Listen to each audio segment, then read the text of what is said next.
שמי ציפורה, אני באתי מירושלים, אני אחות של המארגנות, יעל ורינה, אבל אני לא ארגנתי כלום, באתי על תקן רק להדיר שיעור אחד.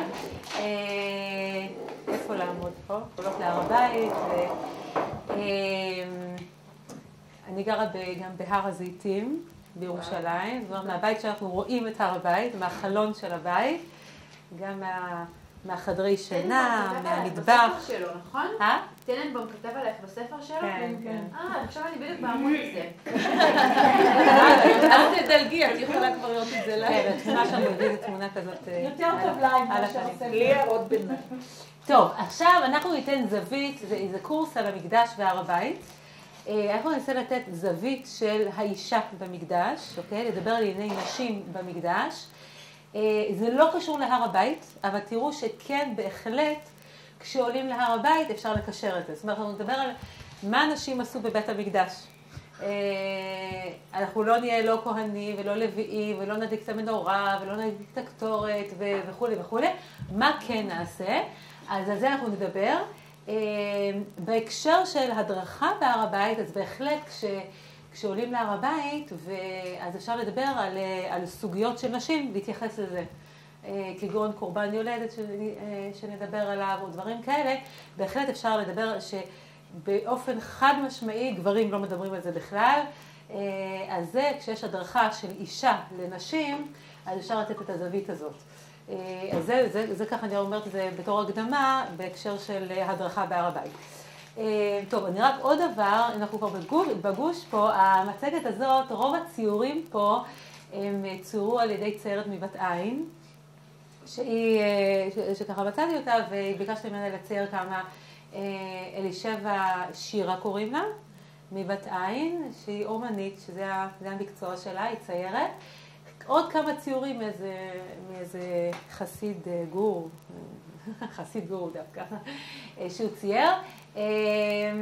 וזהו, בסדר, נתחיל, אוקיי, נתחיל את השיעור שלנו. קדימה. אז פה, בחץ פה. כן, בחץ פה. אוקיי, אנחנו תמיד מתחילים את כל עניין מקדש, כל שיחה, הכל, מהראשית, מהבראשית, שזה אבן השתייה. כשברא הקדוש ברוך הוא את עולמו, כי ילוד אישה בראו, מה ילוד אישה מתחיל בטבורו ומותח לכאן ולכאן לארבע צדדים, כך התחיל הקדוש ברוך הוא לברות את עולמו מאבן שתייה תחילה וממנה הושתת העולם. אנחנו מדברים על אבן השתייה כמקום הראשון של בריאת העולם, יצירת העולם, המפגש בין שמיים וארץ, בין עליונים לתחתונים, נעשה בנקודה הזאת בדיוק באבן השתייה. הקדוש ברוך הוא ביקש לעשות לו, כן. מאיפה הפסוק הזה? זה במדרש, זה לא פסוק, זה מדרש. אני לא כתבתי את המקור, אבל זה מדרש. היום אפשר לראות את אבן השתייה שנמצאת מתחת לכיפת הסלע. כמובן שעולים להר הבית, אנחנו לא נכנסים לאזור הזה בכלל, לאזור כיפת הסלע, אבל שם מתחת לכיפה נמצא הסלע, שזה סלע האם, שזה הפסגה של הר המוריה. וזה המקום הגבוה ביותר, מבחינתנו הקדוש ביותר בעולם, כל השפע של לכל העולם, הברכה לכל העולם, יוצאת מהנקודה הזאת. כאן, והיום אפשר לראות את הסלע ממש, הוא מוקף, יש איזשהו גדר שמקיפה אותו, את הכיפה, וזהו, והיום לצערנו המקום הקדוש ביותר, הלב שלנו נתון בידי זרים, אבל בעזרת השם המצב הזה ישתנה.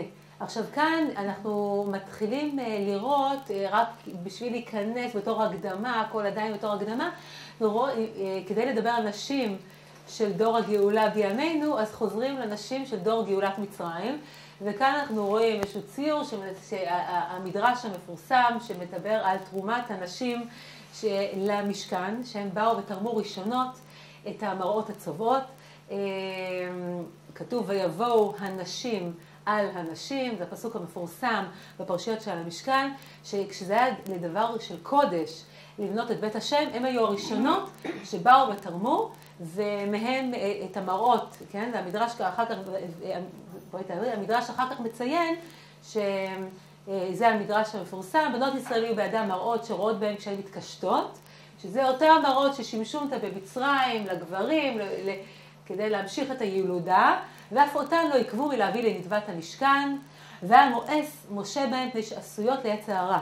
כן? לא הגיוני להביא דבר של קודש, לדבר של לכאורה של חול, של יופי, למקום הקדוש ביותר. אמר לו הקדוש ברוך הוא, קבל כאלו חביבים עליי מן הכל, שעל ידיהן העמידו נשים צבאות רבות במצרים. אנחנו יודעים שמה משה עשה בסופו של דבר מהמראות הצוות, שבעצם מראה בזמן הקדום זה נחושת ממורקת. הוא בנה את הכיור. זו שאלה למה דווקא הוא בחר לבנות את הכיור מכל הכלים, יכל לבנות כלי אחר מהמראות. אחד ההסברים שאנחנו יכולים לתת לדבר הזה, שבגלל שנשים, אותם מראות הם אלה שהחזיקו את הקיום של עם ישראל במצרים, למרות שאנשים התייאשו, אנחנו יודעים, הגברים התייאשו מלהמשיך להביא ילדים, והם רצו להמשיך, אז הם נתנו את הקיום של עם ישראל, שמרו על הבית היהודי, והכיור, אחד השימושים שלו, מלבד השימוש המרכזי שלו, אנחנו יודעים במקדש, זה לקידוש ידיים ורגליים, לפני תחילת העבודה, לטהרה, זאת אומרת, ההכנה לעבודה, הכל לוקח את יד ימין ורגל ימין, ורוחץ יד שמאל ורגל שמאל, אבל עוד דבר שמשתמשים בו עם מי הכיור, זה בפרשת אישה סוטה. ואישה סוטה זו אותה אישה שסטתה והרסה את הבית היהודי, אז דווקא לוקחים את מי הכיור האלה, מי הכיור, ואנחנו יודעים טקס מאוד ככה לא פשוט, שנעשה במקדש עצמו, אז אפשר לראות את החיבור האלה של אנשים ששמרו על הבית היהודי, מהם אנחנו בונים את הכיור, שהמים האלה משמשים אחר כך לשתייה של המי סוטה. אוקיי, נמשיך הלאה. עוד סיפור שקשור לנו לדור מדבר, ותקרב לבנות צלופחד, זה בפרשת פנחס. אותו הדור אנשים היו גודרות מה שאנשים פורצים, שכן אתה מוצא שאמר להם אהרון, פרקו נזמי הזעם, ולא רצו אנשים ומיכו בבעליהם שנאמר ויפרקו כל העם. זה כשזה היה לדבר של טומאה, של שיקוץ ותועבה, אנחנו לא רוצים להשתתף במעשה העגל, ולכן ניתן להם ראש חודש, ואנשים לא נשתתפו במעשה העגל, וכן במרגלים, שהוציאו דיבה וישוב וילונו עליו, ועליהם נגזרה גזרה שאמרו לא נוכל לעלות אל העם. אבל הנשים לא היו עמהם בעצה. זאת אומרת, הנשים לא השתתפו בחטא המרגלים. אז מי שמת במשך כל 40 שנה בתשעה באב, זה היו דור האבות הגברים. ומי שנכנס זכה להיכנס לארץ, זה דור הבנים עם האימהות שלהם, עם הנשים. ומאיפה אנחנו לומדים את זה? כי למעלה, שהרי כתיב למעלה מן העניין, כי אמר השם להם מות ימותו במדבר, ולא נותר מהם איש. הפסוק הזה לקוח בפרשת פנחס, שספרו, יש שם מניין של העם, לפני הכניסה לארץ, ולא נותר בהם איש. ואז הם מדייקים, המדרש מדייק, איש ולא אישה. זאת אומרת, כל הגברים מתו, כמובן המבוגרים, אבל אנשים לא. על מה שלא רצו להיכנס לארץ, אבל אנשים קרבו עצמם לבקש נחלה. ומי זה אותם נשים? זה הבנות צלופחד, שהיינו יכולים לחשוב שזה 5 נשים מכלל עם ישראל, אבל כנראה הן מייצגות לא רק את אותן עצמם, אלא את כלל ציבור הנשים של אותו הדור, שהיה להם חיבור מיוחד לארץ ישראל, חיבור מיוחד לנחלה. ונחלה, אם אנחנו יכולים יותר למקם את זה, איפה המקום הקדוש ביותר בנחלה, המקום הקדוש ביותר בארץ זה מקום המקדש. אז כבר פה אנחנו רואים איזשהו חיבור, איזה חוט שמקשר את הנשים לבית המקדש. עכשיו, אז בואו נתחיל ונראה, יש פה, אוקיי, בואו סרטון, אנחנו נכיר קצת את המקדש, והנושא הראשון שלנו זה להכיר את עזרת הנשים. אנחנו לא עוסקים היום, טוב, תכף, אנחנו רואים כאן את הר הבית, לא עוסקים בהכרת מבנה המקדש, אבל זה בית המקדש השני. יש לנו את הכותל המערבי כאן, הכותל הצפוני, המזרחי והדרומי. מסביב למקדש עצמו יש לנו את הסורג, זה הקיר השחור הנמוך הזה, חומה שחורה נמוכה, שהקיפה את בית המקדש עצמו. כאן אנחנו יכולים לראות את המקדש מזווית, פה זווית של מערב, הולכים צפונה, והמטרה שלנו להכיר איפה הייתה עזרת הנשים. עזרת הנשים זה העזרה הראשונה, זה הריבוע הזה שלפנינו כאן, שאנחנו תכף נכנסים אליו.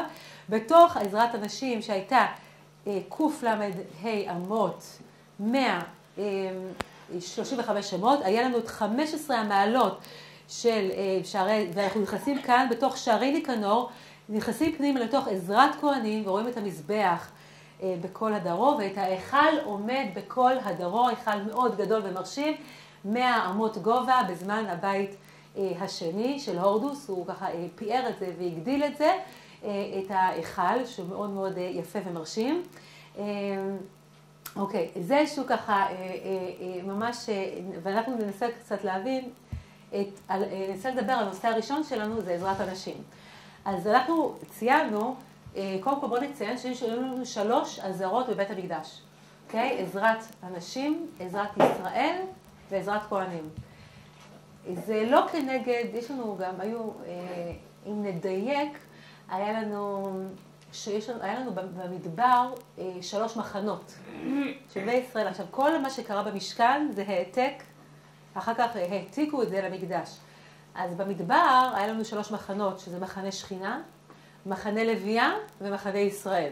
אוקיי? מחנה שכינה זה המשכן, מחנה לוויה זה אהרון, משה ושבט לוי שהקיפו את המשכן עצמו, ומחנה ישראל שזה כל 12 השבטים.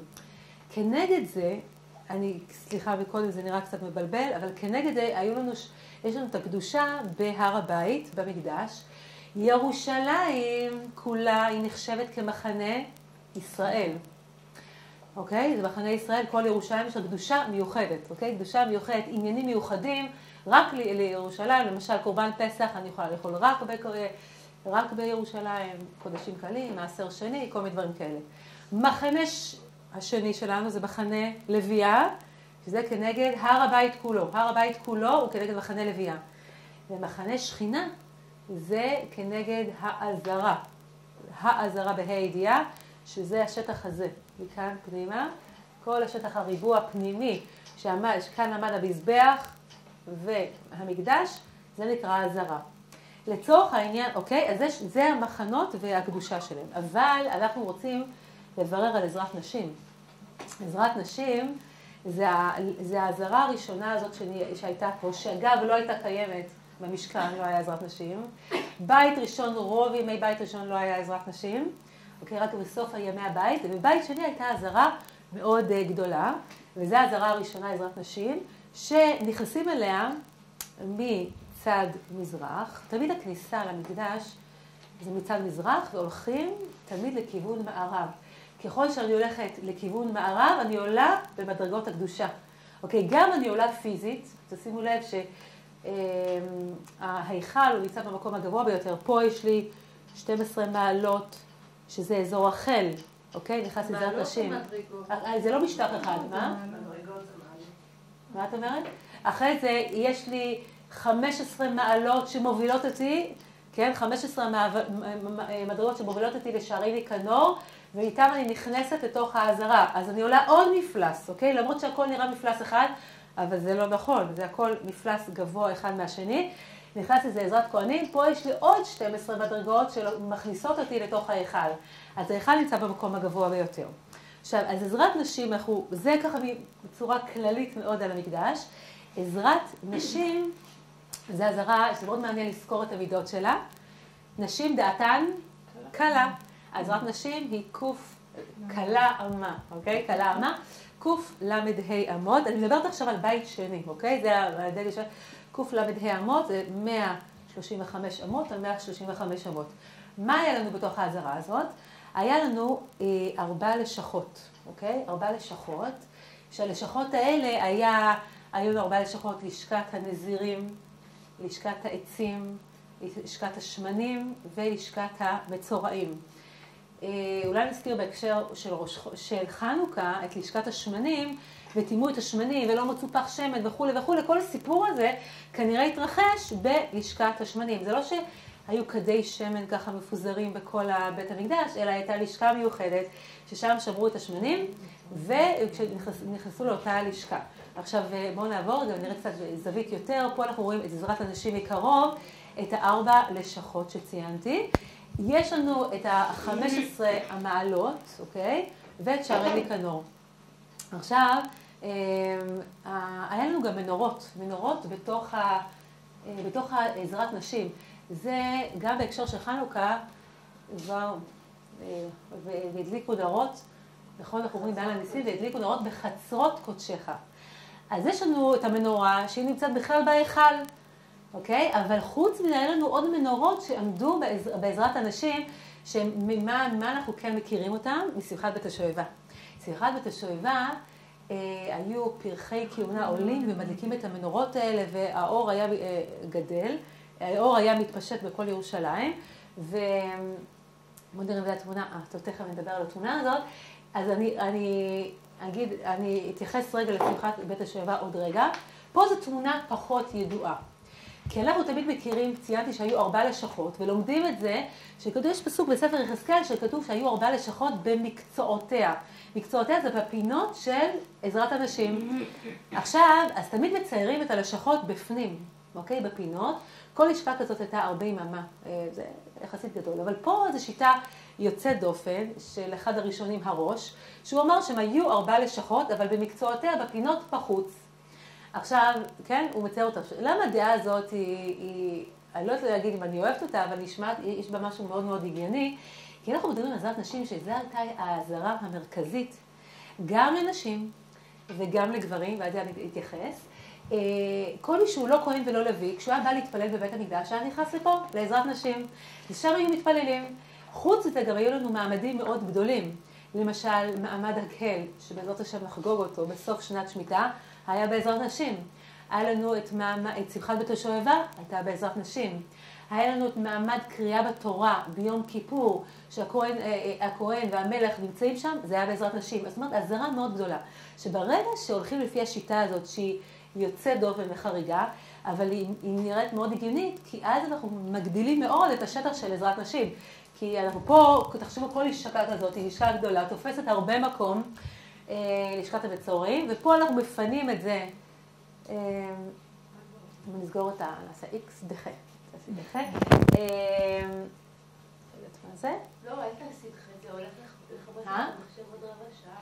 זהו, אבל למה? כי זה עושה... אז פה, אז מה אנחנו מרוויחים בשיטה הזאת? א', שאנחנו מגדילים מאוד את עזרת הנשים, נכון? יש לנו שטח לכל העם ישראל שעולה. ודבר שני, וזה קשור, אבל זה קשור לסוגיה של התערובת של נשים וגברים בעזרת הנשים. העזרה הזאת נקראת עזרת הנשים, וזה מה שאנחנו מכירים מבכנסת. יש לנו עזרת נשים, רק נשים באות לשם. עזרת גברים, רק הגברים. האם הדברים היו ככה בבית המקדש? התשובה מסתבר להגיד שלא. ולמה? זאת אומרת, כי עזרת הנשים הייתה עזרה לכלל ישראל. שם היו באים להתפלל, והעזרה הפנימית יותר, שמאחורי שערי ניכר יש לנו רצועת צרה שנקראת עזרת ישראל, קטנה מאוד, והעזרה, עזרת הכהנים, ששם היה, זה הלב, איפה שהמזבח, איפה שיש לנו שם את בית המטבחיים, כן, כל העבודה של הקורבנות נעשתה שם. אז מישהו שישראל באופן פשוט, הוא לא נכנס לעזרת כהנים, זה מיועד יותר לכהנים. אז זה פה עזרה לגברים ונשים. אז עכשיו בואו תשאלו אותי, למה זה נקרא עזרת נשים? נכון, אם זו עזרה מעורבת, וגם לא ידוע לנו על איזושהי הפרדה שהייתה שם, חוץ מפעם אחת, רגע, אז כנראה הסבר למה עזרת נשים, כי עד לשם הותרו אנשים להיכנס, בדרך כלל. זאת אומרת, אנשים נכנסו לפה עד לשערי ניקנור, ובאופן רגיל, באופן פשוט, לא אהבו את שערי ניקנור. חוץ ממקרים מסוימים, בהם אישה הייתה מביאה קורבן, שזה לא קורה כל יום. כשהיא מביאה קורבן, אז יש לה את הזכות להיכנס לתוך העזרה המרכזית, שזה עזרת כהנים, ולראות את הקורבן שלה מוקרב על המזבח. אוקיי? והיה כאן איזה שער מיוחד בצד הצפון, שנקרא שער הנשים, שהיא נכנסה מפה מהשער הצפוני, שער הנשים, והסתכלה, כי כתוב, אין אדם מקריב את קורבנו, אלא אם כן עומד על גביו. זאת אומרת, הוא צריך לראות את הקורבן שלו מוקרב על המזבח. אז באותה הזדמנות, הוא יכלה לראות את הקורבן. אבל זה היה מקרים חריגים, היוצאי דופן. באופן פשוט, שאישה באה עם הילדים שלה, זה, כמו שבאים לכותל, זה, עלייה לרגל, היא נכנסת לעזרת נשים. אז היא נכנסה לשער בנפרד. היא נכנסה לשער בצד בנפרד. עוד מה פעם, שאת אומרת, היא נכנסת לשער בנפרד בצד. כן, לא היה דרך שער עזרת מיוחד בצד צפון, שער הנשים, שזה השער של אנשים שהביאו את הקורבנות שלהם, ואז הם נכנסו מפה לתוך עזרת כהנים. אבל באופן רגיל, בדרך כלל אנשים היו כאן, אוקיי? אבל בואו נראה שכן היה, על מה אנחנו מדברים? על ההפרדה. בואו נראה את התהליך של ההפרדה שהייתה בבית המקדש באירועים מיוחדים. פה אנחנו רואים את שמחת בית השואבה. זה אגב אותו חסיד גור שצייר את זה. ופה אנחנו יודעים שנשים במקרה הזה, החד פעמי של סוכות, העלו את הנשים למעלה, בנו להם גזוסטרה. בנו להם גזוסטרה מיוחדת, והעלו אותם לקומה למעלה, והגברים היו למטה. מי שלא ראה שמחת בית השואבה, לא ראה שמחה גדולה מימיו, וכל הגדולים והראשי הסנהדרין והכהנים והמכובדים הם אלה שהיו רוקדים. פה יש אנחנו ציור שמספרים על רבן שמעון בן גמליאל, שהיו לו 8 אבוקות של אש, והיה עושה מין ג'אנגלינג כזה והכל, ואנשים עלו למעלה. אבל הפתרון הזה, זה עבר תהליך. עד שהגיעו למציאת הפתרון להעלות את הנשים למעלה, אנחנו נראה במקור הבא, בגמרא במסכת סוכה, איך הגיעו לפתרון להעלות את הנשים. אז כתוב ככה, מהי תיקון גדול? הגמרא שואלת מהי תיקון גדול על המשנה. המשנה אומרת, במוצאי יום טוב ראשון של סוכות, היו מתקנים תיקון גדול והיו בונים לנשים, בנו להם גזוסטרה מיוחדת. אז בואו נראה רגע. אמר רבי אלעזר, כי אותה ששנינו, חלקה הייתה בראשונה והקיפוה גזוסטרה. החלקה הכוונה הקירות של עזרת נשים, ובהתחלה והקיפוה גזוסטרה, אותה קומה שנייה, והתקינו שהיו נשים יושבות מלמעלה ואנשים מלמטה. תנו רבנן, עכשיו אנחנו מגיעים לתהליך איך הגיעו לפתרון הזה. בראשונה היו נשים, אנחנו מדברים על שמחת בית השואבה, היו נשים מבפנים ואנשים מבחוץ, והיו באים לידי קלות ראש. זאת אומרת, אנחנו מדברים על זמן הריקודים, אז הפתרון הראשון שהיה, שאנשים היו בתוך עזרת נשים, וכל הגברים היו בחוץ, זאת אומרת בהר הבית. אבל היו באים לידי קלות ראש, כנראה כי הנשים היו צריכות לעבור דרך כל הגברים. אז זה לא היה כל כך טוב. בואו נעשה פתרון אחרת. כאילו שהיו נשים יושבות מבחוץ, ואנשים מבפנים, בואו נחליף את היוצרות. כי הנשים יושבות בהר הבית עצמו, והגברים מבפנים, ועדיין היו באים לידי קלות ראש. התקינו שיהיו נשים יושבות מלמעלה ואנשים מלמטה. עכשיו, כמה זמן התהליך הזה קרה? אין שום עדויות לאורך התהליך, אבל אנחנו רואים שנשים הן מאוד דומיננטיות ומאוד פעילות, ומגיעות לשמחת בית השואבה, והיו צריכים למצוא פתרון. ניסו ככה וניסו ככה, עד לפתרון הסופי שנשים מלמעלה. אבל חשוב להגיד שנשים מלמעלה בשמחת בית השואבה. גם כנראה במעמד הקהל. במעמד הקהל שהקהל את העם, הנשים והטף, יש הדגשה לנשים והטף, והטף מביאים את התינוקות עם הבמבה והמטרנה והבקבוקים והכל, מביאים אותם, אז שמים אותם כנראה למעלה באותה גזוסטרה, כי זה איזשהו מעמד גדול, חד פעמי, 1 ל7 שנים, אבל בדרך כלל אנשים למטה ביחד עם הגברים. מה יהיה בזמן הבית השלישי, איך הדברים יהיו, זה נחכה ונראה לגבי ההפרדה. בואו נמשיך. שאלה. אנחנו עוברים נושא חדש, שאלה. להר הבית עצמו, שזה הרחבה שהקיפה את בית המקדש, שהקיפה את המקדש עצמו, לטמאי מתים. מותר להיכנס.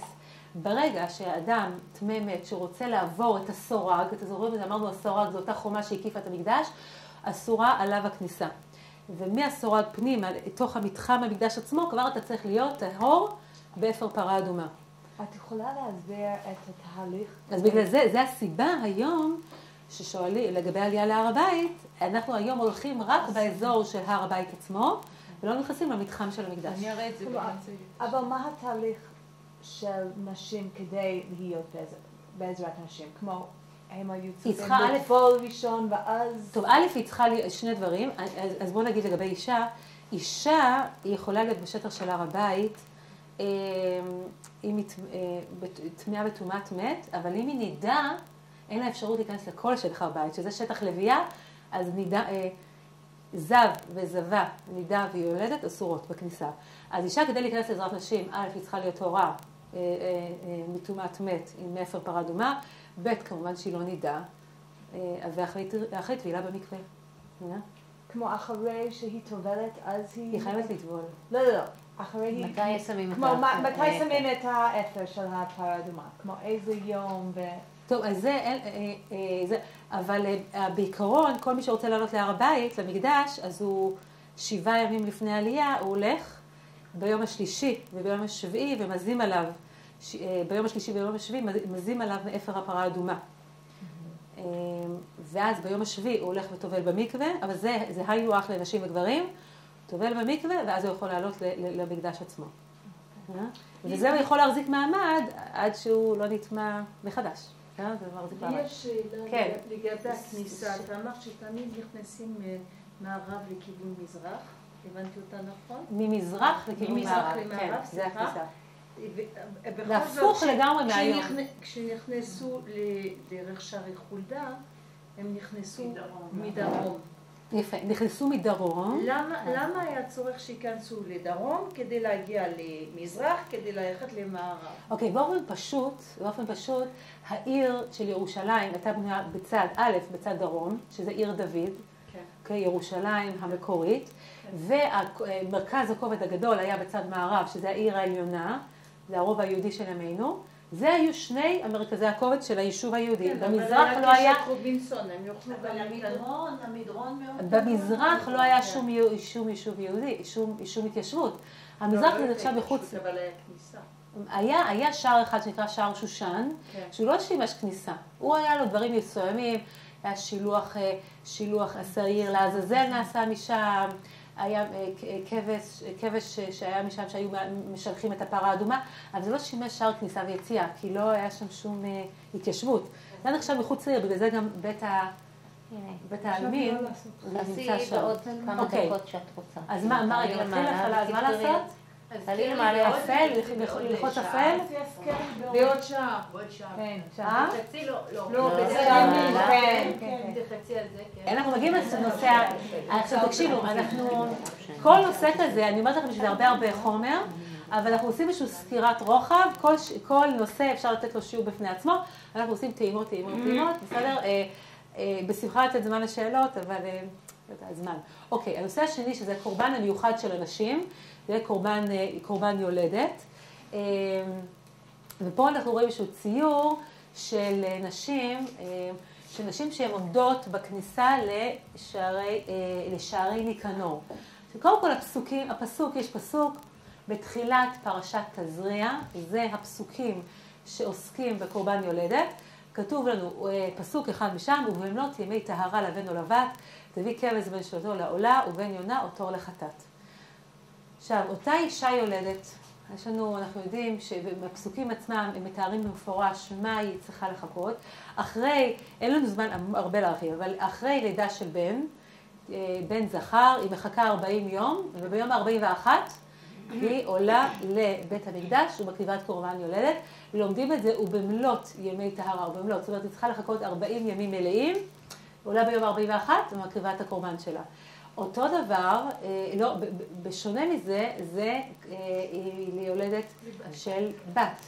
יולדת בת היא צריכה לחכות 80 יום, ואז ביום ה-81 היא עולה לבית המקדש. עכשיו, התקופה הזאת, אני אומרת אותה בגדול, אבל ביותר נכון, היא